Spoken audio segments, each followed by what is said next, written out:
Hello guys, welcome to our YouTube channel.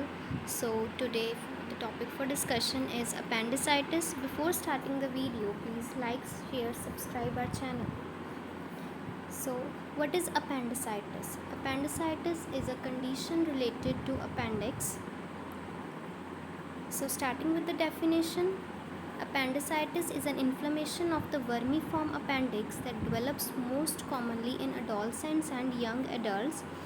This definition is by Joyce M Black. Appendicitis में क्या होता है, हमारा जो अपेंडिक्स होता है उसकी इन्फ्लेमेशन हो जाती है, जो कि मोस्ट कॉमनली देखी जाती है एडोलेसेंट्स और यंग अडल्ट्स में। वर्मीफॉर्म अपेंडिक्स हम इसको क्यों कहते हैं, क्योंकि जो अपेंडिक्स का स्ट्रक्चर होता है वो एक वॉर्म की तरह होता है that is situated under our large intestine. Appendix का बेसिकली फंक्शन क्या होता है, साइंटिस्ट के अकॉर्डिंग जो अपेंडिक्स का फंक्शन होता है वो होता है कि हमारा फ्लोरा गट होता है जो वो इसमें स्टोर हो जाता है और ये हमारा इम्यूनोलॉजिकल फंक्शन में भी हेल्प करता है। With the evolution the function of the appendix is removed with the evolution as indicated by the scientists or researchers, but for the sake of convenience or for the sake of remembrance, just we have to know that the function of the appendix is to store the gut flora. Or next is appendicitis is an acute inflammation of the appendix that is by B.T. Basuvanthappa. Incidence. Appendicitis is the most common acute surgical condition of the abdomen. Approximately 7% of the population will have appendicitis in their lifetime, and it is most commonly seen that the person is having appendicitis, there is a pain in the appendix. We have also heard from our friends. With the peak incidence occurring between the ages of 10 to 30 years, 10 से 30 साल की उम्र में इसको generally देखा जाता है कि अपेंडिक्स होता है। इटियोलॉजी हमारी दो तरह की होती है, ऑब्स्ट्रक्टिव कॉजेज़ और non obstructive causes. First of all we will discuss about the obstructive causes. In the obstructive causes first is fecolith, that is fecal calculus और stone that occlude lumen of the appendix. हमारे appendix के जो lumen होता है उसमें stone और calculus हो जाता है, जिसकी वजह से जो हमारा ऑब्स्ट्रक्टिव कॉज बन जाता है अपेंडिसाइटिस का। Kinking of the appendix, twisting और curling due to any cause. जो हमारा अपेंडिक्स होता है उसकी वो किंक हो जाता है या उसकी ट्विस्टिंग हो जाती है, कर्लिंग हो जाती है, जो कि हमें अपेंडिसाइटिस उसका खतरा होता है होने का। उसके बाद आ गया swelling of bowel wall. Swelling of the bowel wall also causes appendicitis. Next आगे हमारे non obstructive causes. First, any kind of haematogenous spread of infection. कोई भी इन्फेक्शन हो जाती है अगर उसके फैलने से भी हमें अपेंडिसाइटिस हो जाता है। वेस्कुलर अकल्जन, कोई ब्लड वेसल्स होती हैं जो हमारी, उनकी ब्लड सप्लाई जो होती है वो रुक जाती है तो उसकी वजह से भी हो जाता है। ट्रॉमा की वजह से हो गया। डाइट लाइकिंग फाइबर्स, अगर हम फाइबर रिच डाइट नहीं लेंगे तो उसकी वजह से हमें कॉन्स्टिपेशन होगी। अगर हमारी कॉन्स्टिपेशन है जो वो सीवियर हो जाती है तो हमें अपेंडिसाइटिस होने का खतरा हो जाता है। नेक्स्ट आ गई हमारी पैथोफिजियोलॉजी। सो पैथोफिजियोलॉजी में आ गया कि due to aetiological factors that we have discussed above, उसकी वजह से हो जाती है ऑब्स्ट्रक्शन ऑफ अपेंडिक्स। जैसे कि हमें पता है कि फीकलिथ की वजह से, ट्रोमा की वजह से, अगर हम फाइबर रिच डाइट नहीं ले रहे तो उसकी वजह से ही हमारे आगे, उसकी वजह से क्या होता है, इंट्राल्यूमिनल प्रेशर है जो हमारा वो अब्डोमेन में वो इंक्रीज़ हो जाता है, जिसकी वजह से हमें इस्कीमिक इंजरी हो जाती है, ब्लड सप्लाई जो वो कम हो जाती है। उसकी वजह से क्या होगा, बैक्टीरियल प्रोलिफरेशन हो जाएगी, बैक्टीरिया की ग्रोथ होनी शुरू हो जाएगी हमारे डाइजेस्टिव ट्रैक्ट में। फिर पस फॉर्म अक्यूमुलेशन हो जाएगी, उसकी वजह से जो ब्लड सप्लाई है वो बंद होनी शुरू हो जाएगी और जो हमारा अपेंडिक्स होगा वो रप्चर हो जाएगा और जो डाइजेस्टिव कंटेंट्स हैं वो अब्डोमिनल कैविटी में चले जाएंगे, जिसकी वजह से हमें पेरिटोनाइटिस हो जाएगा। पेरिटोनाइटिस क्या होता है? Inflammation of the peritoneum that which is the complication of the appendicitis, which is very important question asked in the exams.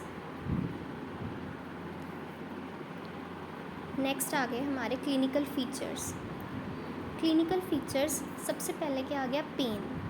जो पेन होगा वो बहुत सीवियर होगा, क्लॉकी टाइप होगा इनिशियली, उस हमारे अम्बिलिकल रीजन में होगा और डिस्टेंशन ऑफ द अपेंडिक्स हो जाएगा, उसकी वजह से स्वेलिंग और हमें पेन होगा। वॉमिटिंग, पेशेंट को बहुत ज़्यादा वॉमिटिंग लग जाएगी। एनोरेक्सिया, उसे भूख नहीं लगेगी। फीवर हो जाएगा क्योंकि इन्फेक्शन हो रही है तो TLC काउंट है जो वो इंक्रीज़ होंगे, जिसकी वजह से फीवर आएगा पेशेंट को। हेमेचूरिया हो सकता है, कॉन्स्टिपेशन हो सकती है पेशेंट, जिसकी वजह से हमें अपेंडिसाइटिस होने के चांसेस रहते हैं। नेक्स्ट आ गए हमारे कार्डिनल साइंस। 5 जो मोस्ट कॉमनली कार्डिनल साइंस होते हैं हमारे अपेंडिसाइटिस के, वो कौन से हैं? Psoas sign, Rovsing sign, obturator sign, Blumberg sign, McBurney sign. जो ये 5 कार्डिनल साइंस हैं इनको हम एक एक करके डिस्कस करेंगे। सबसे पहले आ गया हमारा Rovsing sign. Rovsing sign is positive when pressure over the patient's left lower quadrant causes pain in the right lower quadrant. अगर हम पेशेंट के लेफ़्ट लोअर क्वाड्रेंट, हमारे आप सभी को पता है कि हमारे अब्डोमेन के जो 4 क्वाड्रेंट्स होते हैं, जो हमारा लेफ़्ट लोअर क्वाड्रेंट होता है, अगर उसमें पेन हो, हम प्रेशर अप्लाई करेंगे तो जो पेन होगी वो हमारे राइट लोअर क्वाड्रेंट में होगी। इसको हम बोलते हैं रॉब्सिंग साइन। नेक्स्ट आ गया हमारा सोएज साइन।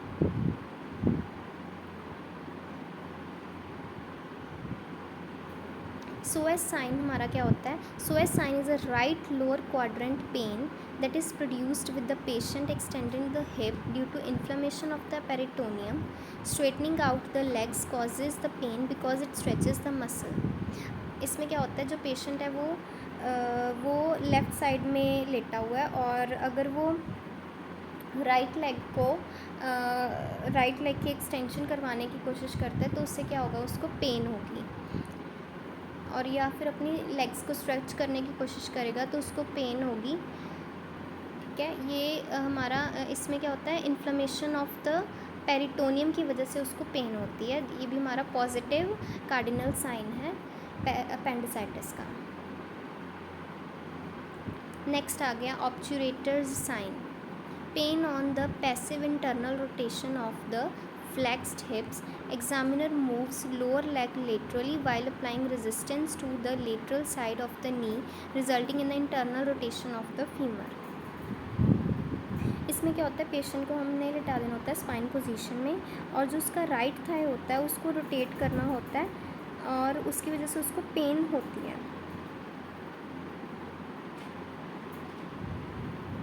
उसकी इसमें क्या होता है? नीज़ जो होती हैं वो फ्लेक्स रहेंगी और जो हिप की हमें इंटरनल जो मूवमेंट होती है वो कम हो जाती है और इसमें क्या होता है? पेशेंट को पेन फील होती है। ये भी हमारा क्या है? पॉजिटिव साइन होता है अपेंडिसाइटिस का। ब्लूमबर्ग साइन, इसको हम रिबाउंड टेंडरनेस भी बोलते हैं।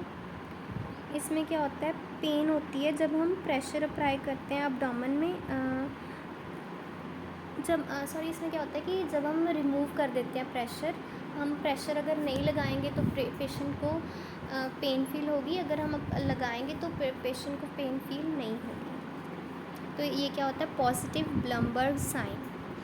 Deep palpations of the viscera over the suspected inflamed appendix followed by the sudden release of the pressure causes the severe pain on the site. जैसे ही हम प्रेशर को release कर देते हैं तो severe पेन होगी उस साइट पे। ये पॉजिटिव ब्लूमबर्ग साइन होता है Apply firm pressure for several seconds to the abdomen with the hand at the right angles and the fingers extended. Quickly release the pressure. Test away from the site where pain is initially determined.